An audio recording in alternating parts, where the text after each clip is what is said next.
இந்த உலகத்திற்கு நாங்கள் கல்வியில் சிறந்தவர்கள் என்று எடுத்துக்காட்டிய விஐடியின் நிறுவனர் ஐயா ஜி விஸ்வநாதன் அவர்கள் உங்கள் முன்னால் இப்போது தலைமை உரையாற்ற வருகிறார்கள். அவர்களை வாழ்த்தி வரவேற்பதிலே இந்த தலைமுறை பேர்வை பெருமை கொள்கிறது. உங்கள் கரகோஷத்தோடு ஐயா அவர்களை வாழ்த்துறை சிறப்புரையாற்ற வருமாறு உங்களை அன்போடு கேட்டுக்கொள்கிறோம். அனைவருக்கும் வணக்கம். தலைமுறை பேரவையும் நாராயணி மருத்துவமனையும் இணைந்து நடத்துகின்ற இந்த மருத்துவ முகாமில் கலந்து கொண்டு எனக்கு முன்னாலே உரையாற்றிய முனைவர் ஜி.வி. செல்வம் அவர்களே, டாக்டர் பாலாஜி அவர்களே, திரு ஞானவேல் அவர்களே, திரு தர்மராஜ் அவர்களே, திரு கணேச அருணகிரி அவர்களே, திரு வாசு அவர்களே, கோட்டீஸ்வரன் அவர்களே, தலைமை பேரவை நிர்வாகிகள் திரு பூமிநாதன் அவர்களே, திரு சீனிவாசன் அவர்களே, வழக்கறிஞர் மாறன் அவர்களே, வேல் சீனிவாசன் அவர்களே, ஆல்மார்ட் சதீஷ் அவர்களே, என்கோபில்டர் சுந்தர் அவர்களே, வருகை தந்துள்ள பெரியோர்களே, தாய்மார்களே, தொழிலாளர் நண்பர்களே, பத்திரிகைத்துறை நண்பர்களே, அனைவருக்கும் வணக்கம். இந்த மருத்துவ முகாம் முதன்முறையாக ஏற்பாடு செய்யப்பட்டிருப்பதை கண்டு நான் மிகுந்த மகிழ்ச்சி அடைகிறேன். மனிதனுக்கு எது செல்வம் என்று கேட்டால் நோயற்ற வாழ்வே குறைவற்ற செல்வம் என்று சொல்வார். அப்படிப்பட்ட செல்வத்தை பெறுவதற்கு இந்த மருத்துவ முகாம் ஏற்பாடு செய்யப்பட்டிருக்கிறது. மனிதனுக்கு என்ன தேவை செல்வம் சொன்னார். அதை பேரறிஞர் அண்ணா அவர்கள் அவருடைய பாணியிலேயே சொன்னார். சூடான சோறு, கிழியாத ஆடை, ஒழுகாத வீடு என்று குறிப்பிட்டார். அது மனிதனுக்கு தேவைதான். ஆனால் வளர்ச்சிக்கு என்ன தேவை என்று சொன்னால் கல்வியும் சுகாதாரமும் தான். சுகாதாரத்தோடு மனிதன் நல்ல உடல் வளத்தோடு வாழ வேண்டும். அவன் கல்வியை பெற்று வேலை வாய்ப்பும் பெற்றால் அந்த குடும்பம் மேலே வந்துவிடும், சமுதாயமும் நாடும் மேலே வந்துவிடும்.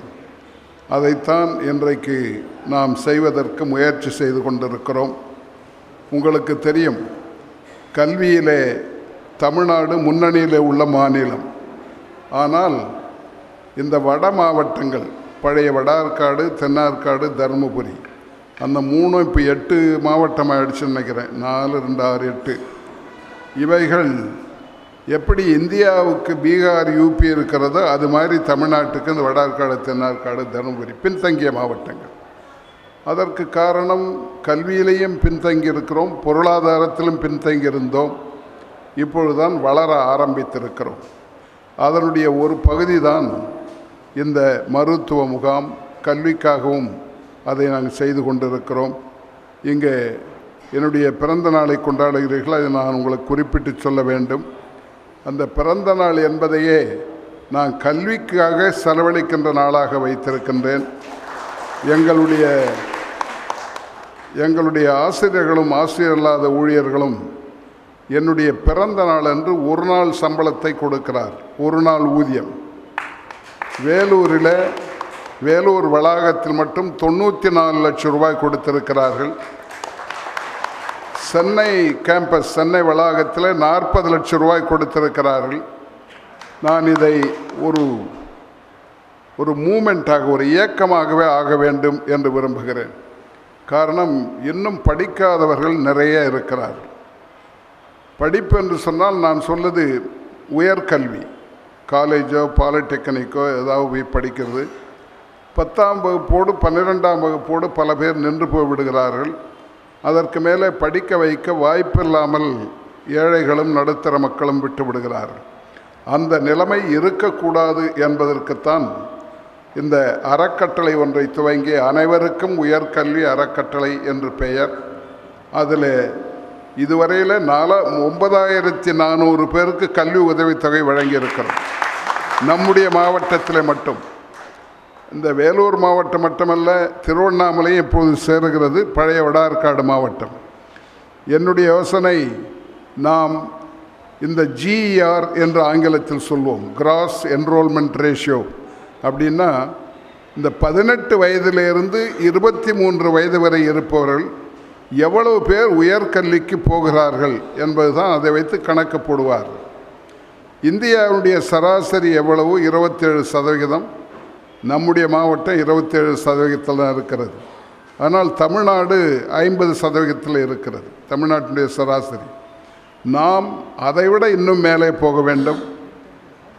அமெரிக்காவினுடைய சராசரி 88%. நாம் அமெரிக்காவோடு நம்முடைய மாவட்டம் போட்டி போட வேண்டும் என்பது என்னுடைய ஆசை. நம்மால் முடியும். அதை பெரிய அளவில் செய்ய வேண்டியதில்லை. தன்னால் இயன்றதை கொடுத்தாலே போதும், எல்லோரையும் படிக்க வைத்து விடலாம். 16ஆம் நூற்றாண்டிலே ஒரு மன்னனே கவிஞனாக இருந்தான். அதிவீர ராம பாண்டியன்னு பேர். அவன்தான் சொன்னான், ஏழைகளை பார்த்து சொன்னான், கற்கை நன்றே கற்கை நன்றே பிச்சை புகினும் கற்கை நன்றே. பிச்சை எடுத்தாவது படிக்க வை. இது ஏழைகளுக்கு சொன்னது. பாரதியார் கொஞ்சம் வசதியானவர்களுக்கு சொன்னார். வசதியானவங்க என்ன பண்ணுவாங்க? வழக்கமாக கோயிலுக்கு கொடுப்பாங்க, சத்திரத்துக்கு கொடுப்பாங்க. அன்னசத்திரம் 1000 வைத்தல், ஆலயம் 10,000 நாட்டல், அங்கு யாவினும் புண்ணியம் கோடி ஆங்கோர் ஏழைக்கு எழுத்தறிவித்தல்னு சொன்னார். ஆக நாம் அதை உணர்ந்து நம்முடைய மாவட்டத்தை ஒரு முன்மாதிரியாக மாற்ற வேண்டும் என்று விரும்புகிறேன். ஒரு 750 மாவட்டங்கள் இந்தியாவில் இருக்கின்றன. வேறு யாரும் செய்யாததை நாம் செய்ய ஆரம்பித்திருக்கிறோம். அதில் மிகப்பெரிய வெற்றியை பெற வேண்டும். நீங்கள் அதில் கலந்து கொள்ள வேண்டும். முடிந்தவர்கள் கொடுங்கள், முடியாதவர்கள் மற்றவர்களை கொடுக்க வையுங்கள்.